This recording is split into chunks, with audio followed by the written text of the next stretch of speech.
Ryan Reynolds here for, I guess, my 100th Mint commercial. No, don't. I mean, honestly, when I started this, I thought I only have to do like 4 of these. I mean, it's unlimited premium wireless for $15 a month. How are there still people paying 2 or 3 times that much? I'm sorry, I shouldn't be victim blaming here. Give it a try at mintmobile.com/save. Whenever you're ready. $45 upfront payment equivalent to $15 per month. New customers on first 3-month plan only. Taxes and fees extra. Speed slower above 40 gigabytes. See details. Hey, Atlanta. Apple is open for small business. That's right. We're here to make starting and running your business simpler. With privacy and security built in on all devices, it's easy for you to protect your customers' data. And if you need hardware or software support, you'll get advice from business experts at no cost whatsoever. So you can focus more on the soup du jour and less on, the other stuff. At Apple, we're open for your small business. Go to apple.com/small business or visit an Apple store to learn more.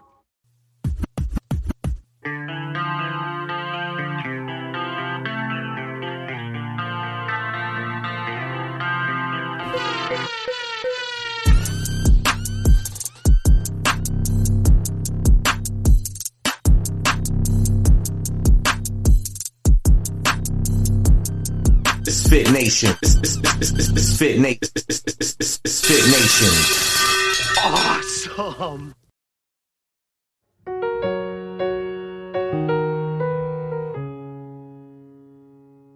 Although the years have changed now and we go by different names,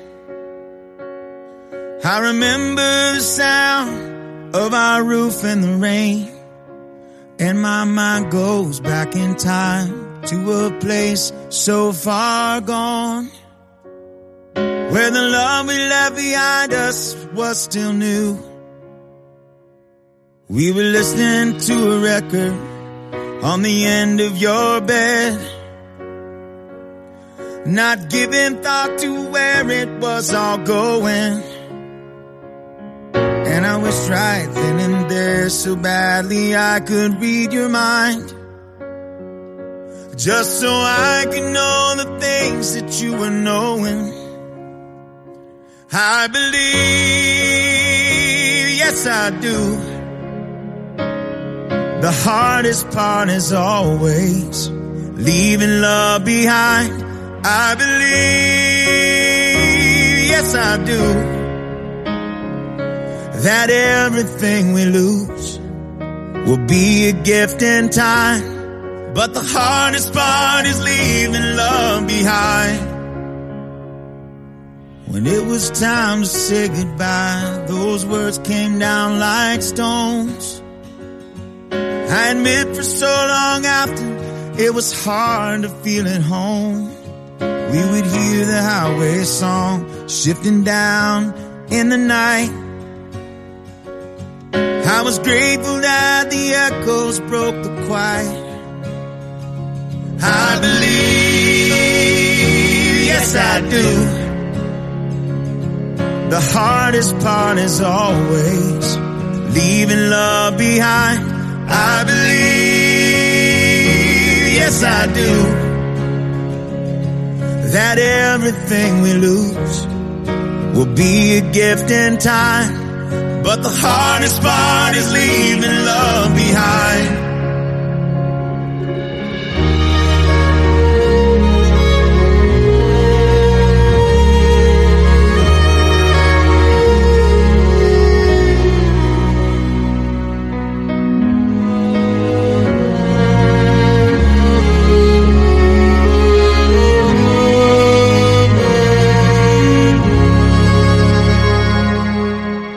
Sun fades on me now, and I miss you like words can't know.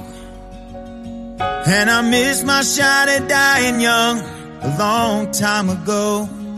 It's just a lesson learned in love. It's not angry, it's not sad. Sometimes you gotta lose something to know what you have. I believe, yes I do, the hardest part is always leaving love behind. I believe, yes I do,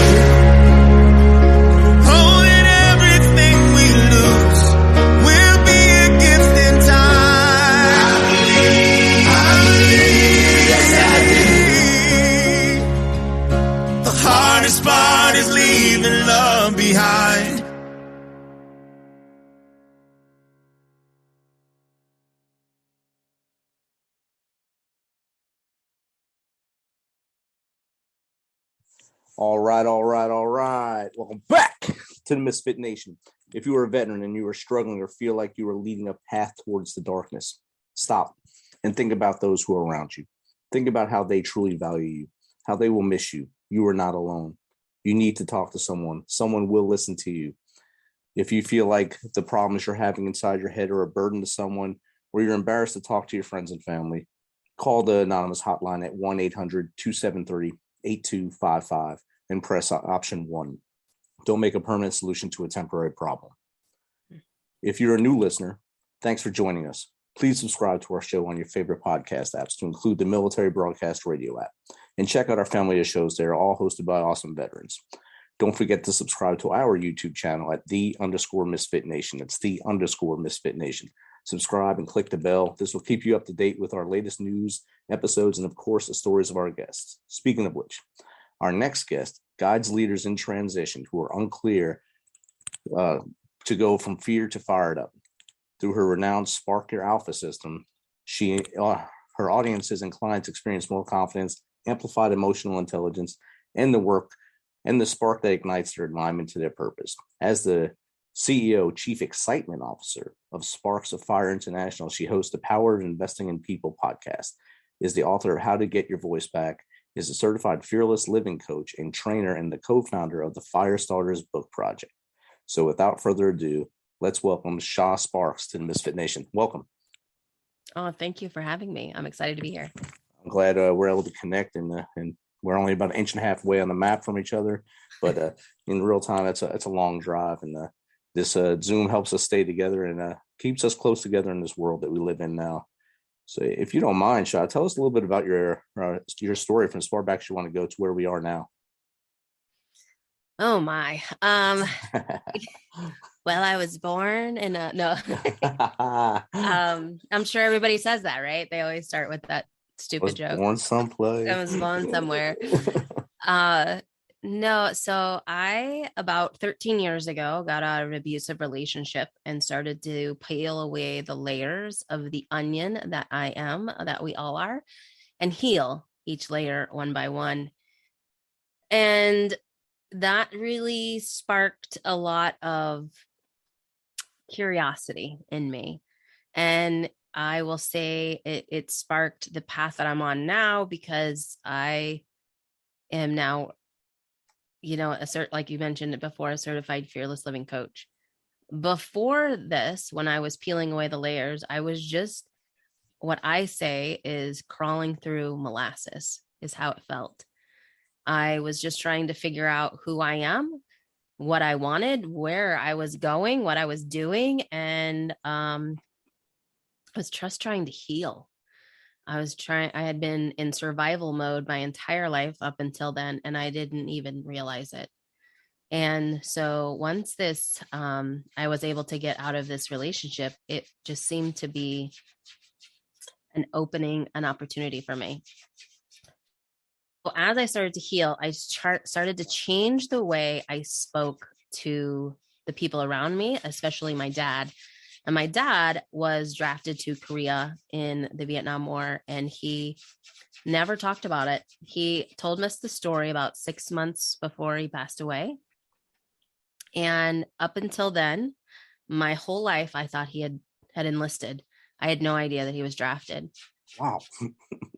Yeah. Can I pause for a second? Yes.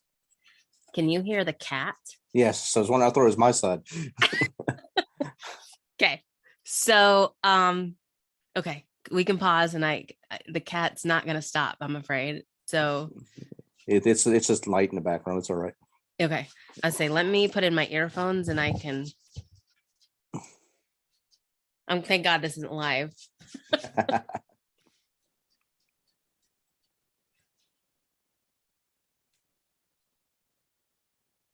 Well, there we go. Yeah, I was gonna say that cat is kind of distracting. Okay, can you hear me okay? I got you, yeah. Okay, is that better? Yeah, I don't hear it anymore. Okay, good. So my dad had shared this story, and at the time he was diagnosed with 2 types of cancer. And so he had shared about his experience in Korea. And I'm not exactly sure what the question was or what the exact story he was explaining to us, but he said the phrase, "I didn't have a choice."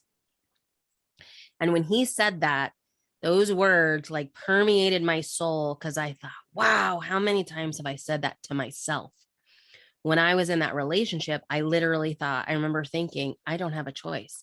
I have to be here. I made my bed, so I have to lie in it.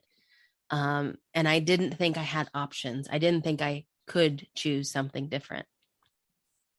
And as I had started to talk to my dad differently, he was able to go from very self-absorbed, narcissistic behavior and completely unaware of himself on an emotionally unavailable person. And he started to shift and started to share more with me. Before I had done the work, before I had started talking to him differently, he would never have shared that conversation with me about his time in Korea. Wow. I know he wouldn't have, because he wasn't able to be vulnerable, is really what it boils down to. He didn't have that capacity. He wasn't taught, like none of us really are, right? And so he just thought, I had to suck it. He had to suck it up and be tough and show anger. That was his emotional side, right? Right. So I started to say things to him during this healing process of, Dad, are you asking me to truly do something because you want me to do it? Or are you trying to manipulate me into doing something you want me to do? And he was like, what are you even saying? I don't even know how to say that word. And I said, manipulate. It sounds like to me, you're actually trying to manipulate my answer, manipulate the question. So it's really not a question, but you're trying to find the answer that you're looking for rather than just asking me to do something. And it was just having conversations like that really just shifted how he showed up for me, but how he showed up for my brothers, how he showed up for his wife. And jump ahead several years later, we had this conversation where he's telling me that he didn't have a choice. And I just thought, man, if he only had the tools that I have as a coach, then when he came out of his time in the service, when he came out of, I don't even say came out of, when he hit that stage of life between mid 30s and 40s, you have this shift that happens to you that you're contemplating, I'm not happy. Or some people call it a midlife crisis, right? And they realize that what they're doing is not meaningful. And so he lost his job after 25 years. And he left my mom, and he was not a good father to begin with. He was definitely not a good husband, but at this point he just left. And I now found out later that he had went to live with his girlfriend that he had at the time.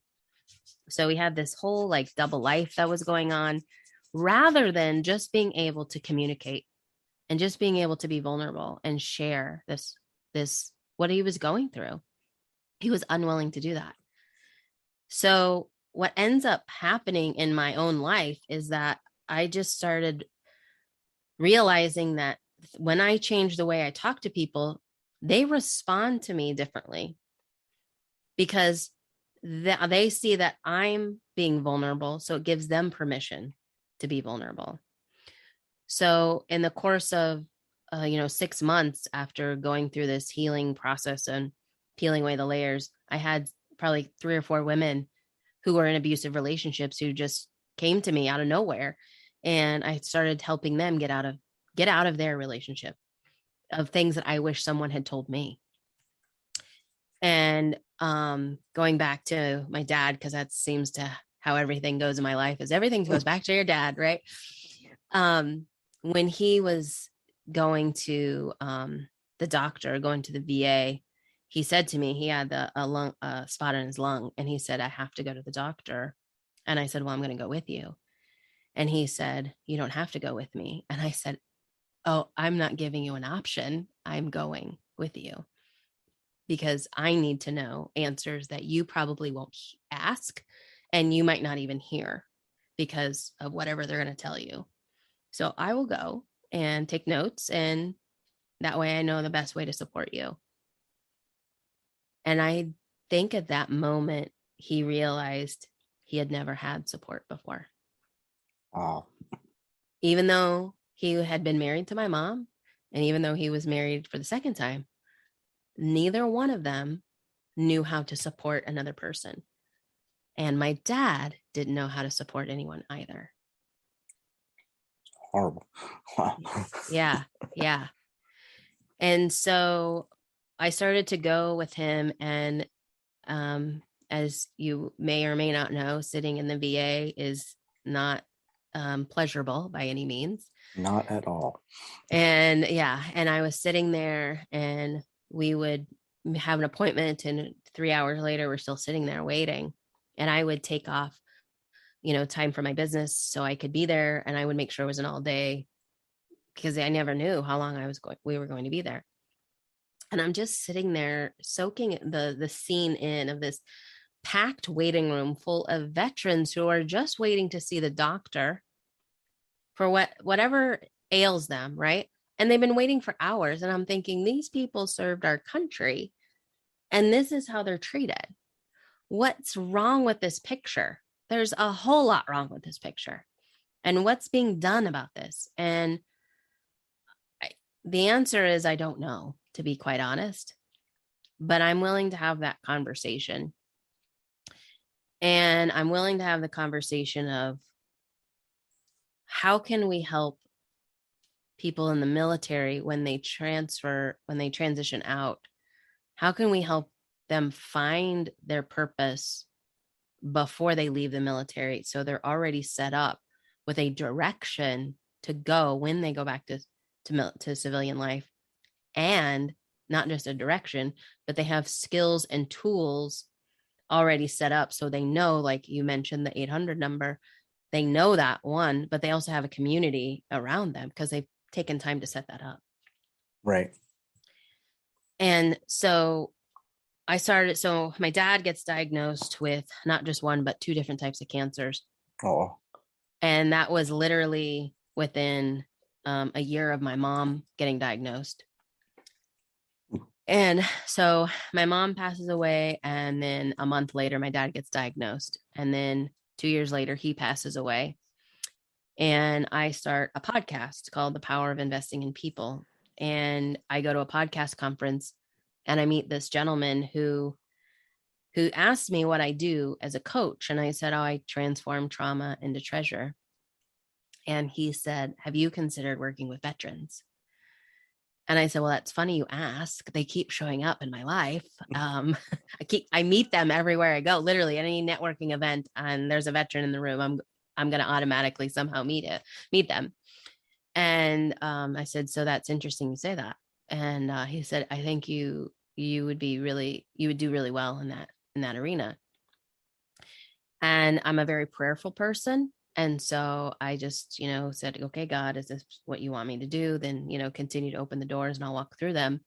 And in a month, literally 30 days with that conversation, I was in Washington, D.C. on Capitol Hill in a congresswoman's office, talking to them about what they are doing to help veterans find their purpose before they leave the military and transition back to civilian life.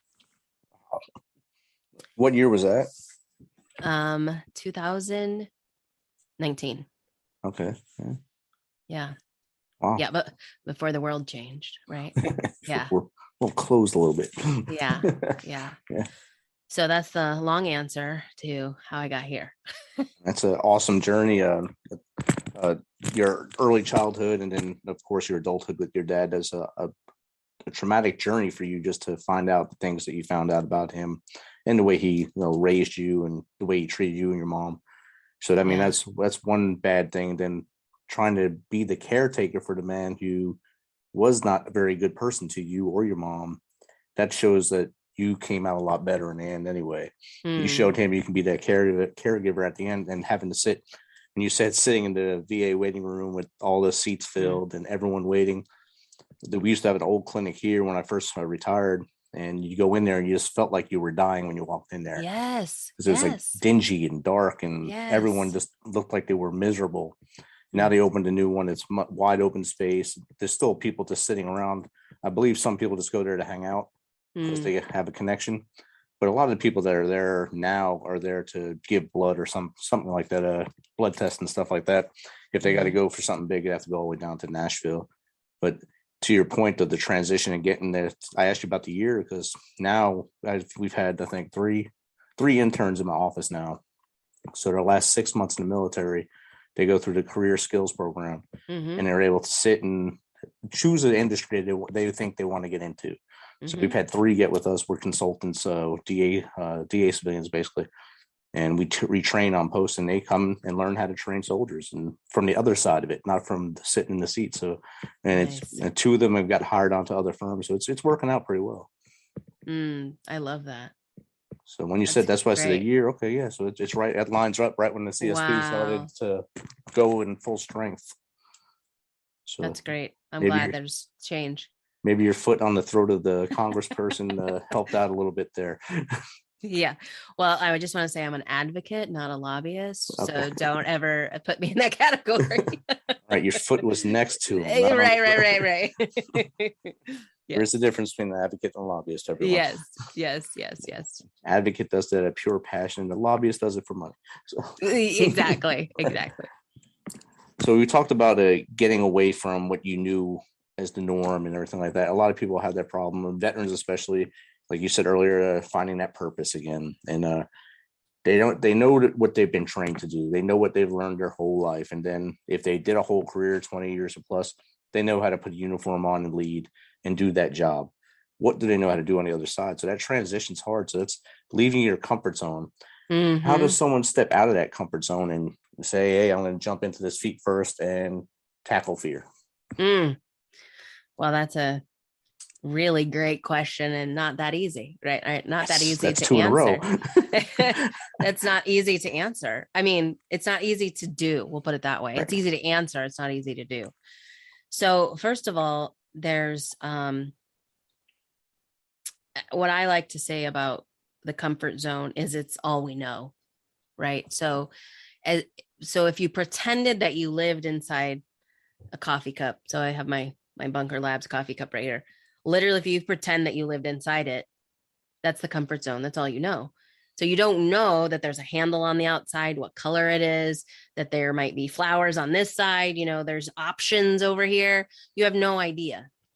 But the comfort zone, it keeps you safe. It keeps you warm, keeps you like nestled in, right? But there's no growth in that. So, comparing someone who like grew up in a military life and then joined the military, right? And I'm going to compare that to someone who's been in an abusive relationship, but they were abused as children, then they've got an abusive relationship, and then they get out. And now everything is unfamiliar, where everything before was comfort zone because it was familiar. And now it's completely new. What people don't realize is that when you enter in something new, you have to give yourself grace, permission to process the newness. And for people who are in abusive relationships, statistics will tell you that they either go back to the abuser or they go back to someone who's like that. So what you have to do is ask yourself, what is it that I don't know that I need to know in order to move forward? For an example, if someone was in the military example, they might need to know a new skill. They might need to learn how to interview differently than what they have before. They might need to practice that a few times. Maybe, find a trusted person that they could pretend to interview with. There's all these different things that show up that you have no idea are going to show up until they show up, right? And so the best way to look at how to tackle it when fear shows up, because anytime anything is new, fear is going to show up. It is an emotional fear as well as a physical fear. So physical fear is something like You're worried that, you're not going to make it through the day if you're in an abusive relationship or you're on a combat zone, right? That's a real physical fear. An emotional fear is telling someone that you love them for the first time, or telling your dad that you love him for him to hear it. That is an emotional fear. So anytime something is new, fear is going to show up. So the way that you can navigate going through fear is to look at it as different zones. And you have in the center of that zone, like let's pretend that you drew a target on a piece of paper. And in the middle, inside that coffee cup, is the comfort zone. And right outside of that coffee cup or that comfort zone is called the stretch zone. And then we go a little bit bigger and we have what's called a risk zone. And then you have on the outside of the risk zone, you have this die zone. So on the outside of your target is your die zone. So the comfort zone is status quo. It's comfortable. We know what we know, what we know. Stretch zone is, it's new. We know we can do it. We know we could apply for that job, or we could, learn a new skill, or we could, live on our own for the first time, or whatever it is, right? We know we could do it. We just haven't done it. The risk zone that's a little bit scarier. It's a little bit like, I don't know if I could do that. I mean, it seems like I could do it, but I'm a little afraid to actually do it. I'm actually afraid to take those steps to do it. And then the die zone is something that is like completely so out of your comfort zone. It feels like you could literally die doing it. For some people, that's public speaking. For some people, that's trying to, find a relationship again after a bad one or a divorce, trying to get back into the dating world, trying to reconnect with their spouse or reconnect with their parent or their sibling after, decades of not speaking. That's a die zone for some people. So the way to navigate it is to break it up into where it is, how the task that you're doing, where does that fall in those zones? Does it fall in the stretch, the risk, or the die zone? And then how can you break it down to a small step and take that small step rather than looking at the big picture of, oh my God, that's such a die. There's no way I could talk. There's no way I could apply for that job. Excuse me. Let's take it down to, what if you just had that conversation? What if you just looked at the application? What if you just updated your resume? Right. So it's taking it from such a huge thing and navigating it to a small chunk to take on. Take the fear out by making baby steps. Yes, absolutely. Yeah. And then what happens is when you take those baby steps, then your comfort zone expands. So what used to be, because what happens when you are vulnerable, you grow confidence. That's just how it happens. So for me, if you don't mind, I'll share a story. Okay. I was going through my healing, and I learned that I could not be vulnerable. It was very hard for me to be vulnerable. So I knew I needed to get comfortable in being uncomfortable. Excuse me. And when I say uncomfortable, I don't mean like in risky scary situations. I was more of, being in new places. So I started to go to events, networking events by myself, not knowing anyone, and just having conversations, just practicing having conversations with new people. And a couple of things happened. One, I found that it was actually when you go up to someone and go, I'm new. Excuse me. When you go up to someone and you say, I'm new here, most of the time they're like, oh gosh, I'm new here too. Or I remember when I was new here. Right. And it gives you an automatic common bond. And then it allows you to kind of break the ice, so to speak, and have conversations, practice conversations.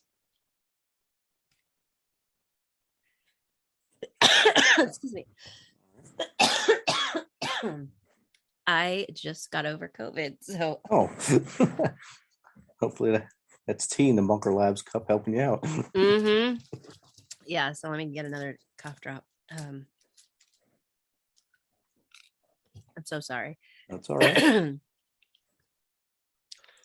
So as I started to have these new experiences, I decided, what else could I do that's really out of my comfort zone? And I was like, I know that someday I want to be a speaker and speak on stage. So maybe I need to start. Goodness. I haven't coughed for a week, and all of a sudden, right now. Now it's happening.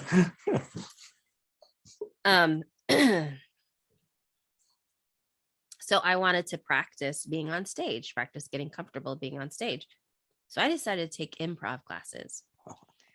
And I took them for a year, and I had so much fun. And it wasn't about being funny.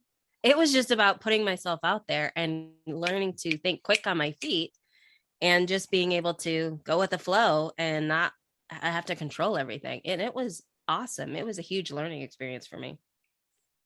I've had friends do that, and as well as the local TED Talk things to try to help them gain that confidence on stage and gain that confidence in front of others. And a few of them actually stayed with the improv thing to, I guess to call troops or whatever. They go out there and they hang out together and they do it locally, or they travel around their own states and do it and have a good time. So it's a good program. Like you said, build your confidence. And then, of course, the TED Talks, that helps you really get up there with a structured type of speech to get up there and have a goal in your speech and ask in there somewhere and actually provide information to the audience. And then you had the Bunker Labs Cup there. We talked about transitioning veterans earlier, and I think some of my early shows, I think 7 or 8 in a row were all Bunker Labs transition veterans who have businesses, and I had them all on here to talk about their business and how they're doing it and what they need for support and help and things like that. So I really love Bunker Labs, and I think they're doing great things for veterans as well. Mm-hmm. That was actually one of my things out of my comfort zone. I went to a startup weekend where you pitched your software idea. And out of that, I learned what Bunker Labs was. And I was like, oh my gosh, I really want to be involved with that. Well, at the time I was living in Kansas City, and they didn't have it in Kansas City. So the gentleman I told you who I met at a podcast conference who said, hey, have you considered working with veterans? He was the city leader of Bunker Labs in San Francisco. And when he tells me that, I'm like, I know what Bunker Labs is. And he's like, you do? How do you know that? So I told him, and I said, I've been waiting for them to launch in Kansas City. And he was like, well, they are. Let me connect you. And I was able to, volunteer with them until the shutdown happened in Kansas City. But, I think it's a great, one of my favorite organizations to work with. They do a lot, and from either helping you with your business plan. Of course, the network is amazing too, because there's so many people that want to reach out, like you were doing, volunteering to help. There's so many others out there volunteering and say, hey, I can help you with that business plan. You may want to write it this way or write it that way. And then your head gets a little spongy because you get a lot of information, but you learn on the fly, and you learn a lot of very informative stuff from people. Absolutely. So that's a great thing that you were able to get connected with as well. So your light was shined for the veterans, and you stayed with it. That's good. Yes, definitely. Definitely. All right. So let's, what does Spark Your Alpha mean? Yeah. So that's a great question. Spark Your Alpha. Alpha stands for, it's an acronym, stands for awareness, leadership, purpose, hope, and alignment.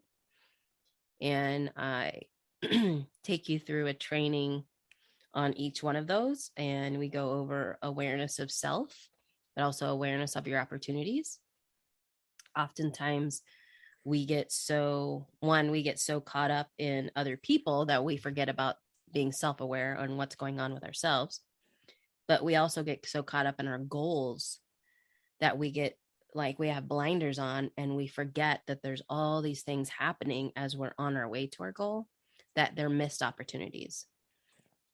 So that's what the first A in awareness is. And then leadership is one of those buzzwords that people like to throw around, and it's like, oh yeah, I'm a leadership coach and I'm this and I'm that. But I go from the standpoint of how we are all leaders, and then we get to choose. So it goes back to that where my dad said he didn't have a choice. We get to choose how we want to show up. And I think that's something that's rarely talked about is, what is it that you think you show up? And then how is it that you really want to show up? And to find the difference, and just by kind of noticing what resonates with each person, and each person's different. There's no right or wrong answer. It's just maybe, you're highly gifted in one area that another person isn't, but yet they aspire to that. It's like, okay, great. So if you aspire to having this gift in leadership, then what steps could you take to get more acquainted with that gift? Is there someone that you need to have as a mentor or have more conversations about? Is there something that you need to practice doing or being, a way of being in order to become that leader that you're looking for? And then hope is, purpose. It goes back to what we talked about earlier about helping find purpose. It's really about taking every obstacle that you overcome and applying that in action of how can you help the next person? How can you pay it forward?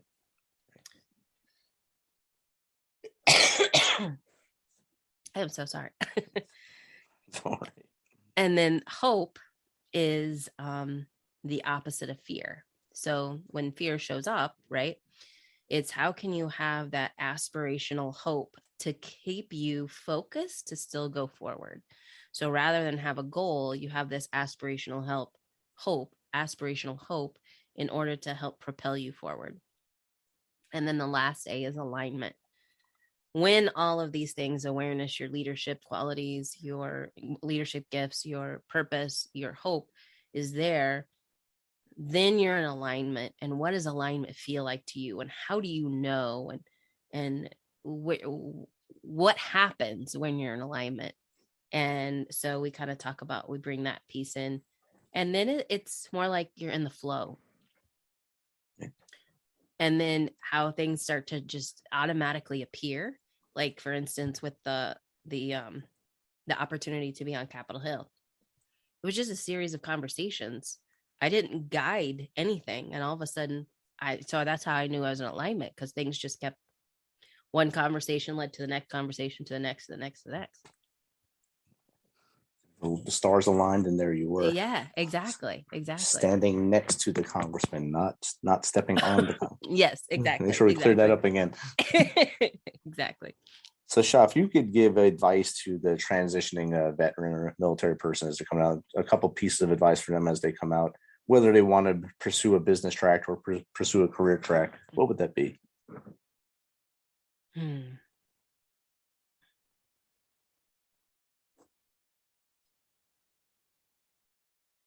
I would say, sorry, it took me a minute to think about that. I would say pay attention to what your thoughts go to, where your thoughts go to. Are you thinking more along the lines of that you're really passionate about something? Or are you thinking along the lines that you like to go to work and then come home? Or do you like to go to work, come home, and work some more? There are certain things I think that kind of distinguish between employee and business owner. And I always think if you have an idea and you think about this idea for a substantial amount of time, and that could be any more than 30 days, 90 days, 9 years. If you're still thinking about that, more than likely you're a business owner, but you're not pursuing it because fear is showing up. So I think that's one of the things that you can kind of distinguish. So to really pay attention to where your thoughts are going. And then I would also say, find yourself people that inspire you, that you think are mentors. on both sides of the thread, both sides that are in business owners and in employers, because you never know. You might take one lesson from one and take something from someone else, and it'll still propel you in the direction that you need to go.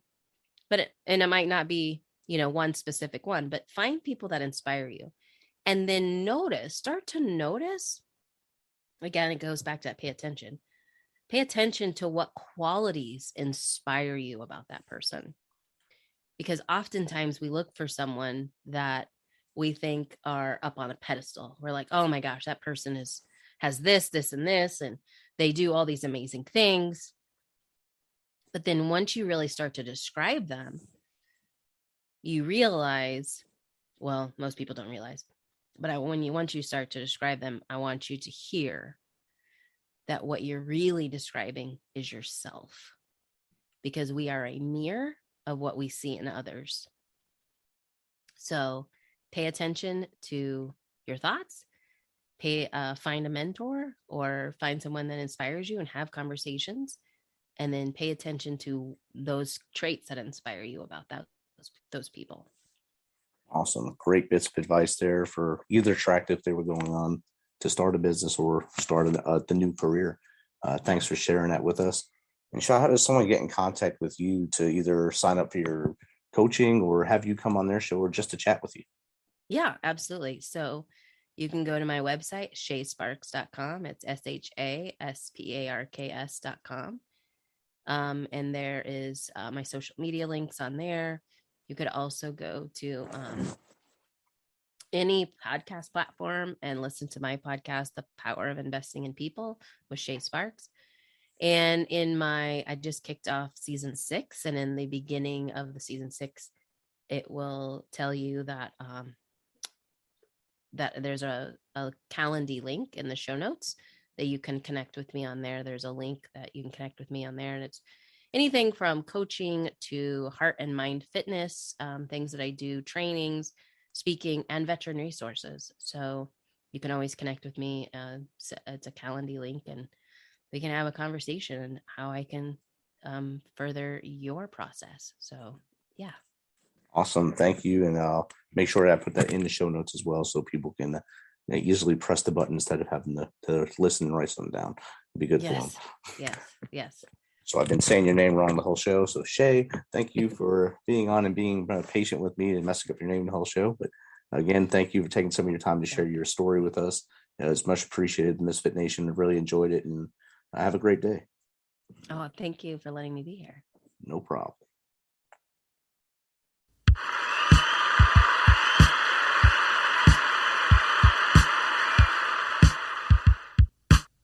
You know how we do this.